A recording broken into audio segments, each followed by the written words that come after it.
Welcome to Madurai spice box. இது வரைக்கும் நம்ம சேனலை சப்ஸ்கிரைப் பண்ணாதவங்க சப்ஸ்கிரைப் பண்ணிக்கோங்க. மக்கானா பண்ண போகிறோம். மக்கானா தமிழில் வந்து தாமரை விதை. நான் 100 கிராம் வாங்கியிருக்கேன். இதை வந்து பட்ரு போட்டு லைட்டாக வறுத்து எடுத்துக்கிடுவோம். வறுக்கும் போது இதோட கொஞ்சமாக உப்பு மிளகுத்தூள் சேர்த்து வறுத்து எடுத்துக்கலாம். அப்படி இல்லாட்டி மிளகுத்தூள் இல்லாட்டி மிளகாத்தூளும் சேர்த்துக்கலாம். இப்போ எப்படி பண்ணுறதுன்னு பார்க்கலாம். அடுப்பை ஆன் பண்ணிக்கிறோம்.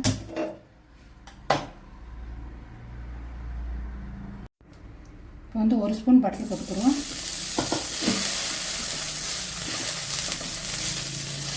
மசாலாவை சேர்த்துக்கிறோம்.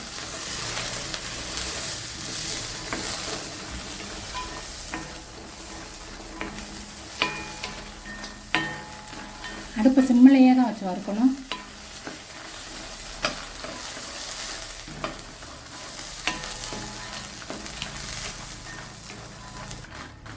இது பாப்கார்ன் மாதிரிலாம் வெடிக்காது.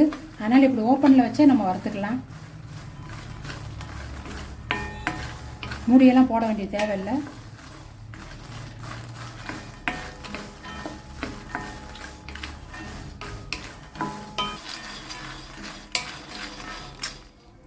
இப்போ 3 நிமிஷம் கைவிடாமல் வறுத்துருக்கோம். இந்த மாதிரி பொறுன்னு இருக்கணும்.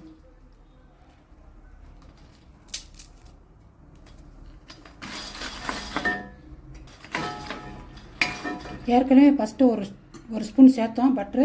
இப்போ கொஞ்சம் 1/2 டேபிள் ஸ்பூன் சேர்த்துக்கிடுவோம். சேர்த்துட்டு இந்த டைமில் மசாலா சேர்த்துக்கலாம். நம்மளுக்கு எந்த மசாலா இருக்குமோ அதை சேர்த்துக்கலாம். நான் வந்து இப்போ பெப்பரும் உப்பும் தான் சேர்க்க போகிறேன்.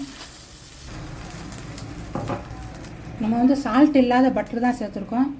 சால்ட் இருக்க பட்ரு இருந்தால் சால்ட்டு பார்த்துட்டு போட்டுக்கலாம்.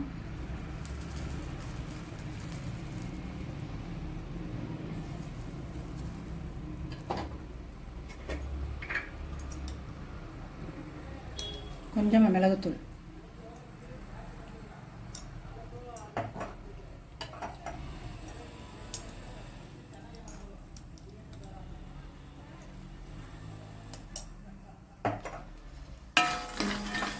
அவ்வளோதான். லைட்டாக கிளறி விட்டுட்டு அடுப்பு ஆஃப் பண்ணிக்கலாம்.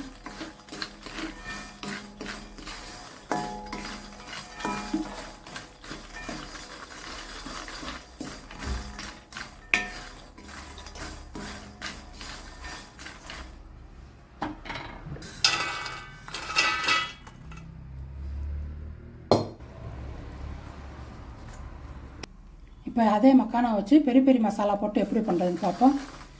1 டீஸ்பூன் பட்ரு போட்டிருக்கேன் இதில். அதே மாதிரி நல்லா மக்கானா வறுத்துக்குருவோம். இப்போ நம்ம 2வது வறுத்ததும் நல்லா ஃப்ரை ஆயிடுச்சு. இந்த மாதிரி அமிக்கு பார்த்தா உடையணும். இப்போ இதில் நம்ம பெரிய மசாலாவை சேர்த்துக்குருவோம். கொஞ்சமாக பட்ரு சேர்த்துட்டு ஒரு 2 தடவை கிண்டி விட்டுட்டு அப்புறம் மசாலாவை சேர்த்தோம். அப்போ தான் மசாலா நல்லா ஒட்டும். அதில் இப்போ வந்து மசாலா சேர்த்துக்கலாம்.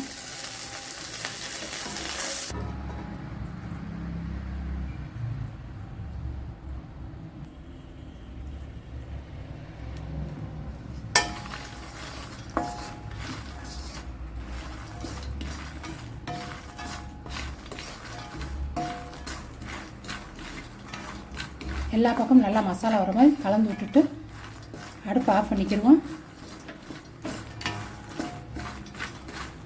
இறக்கிட்டு வேறு பாத்திரத்தில் மாற்றிடுவோம்.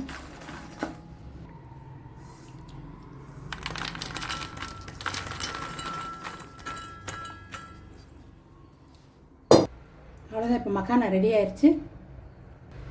இதை வந்து ஒரு காற்று போகாத பாக்ஸில் போட்டு வச்சுக்கிட்டு எல்லாருமே குழந்தைங்க பெரியவங்க எல்லாருமே சாப்பிட்டுக்கலாம்.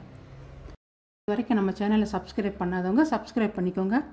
இதே மாதிரி நீங்களும் வீட்டில் செஞ்சு சாப்பிட்டு பார்த்துட்டு எப்படி இருந்துச்சுன்னு கமெண்ட்டில் சொல்லுங்கள். நன்றி.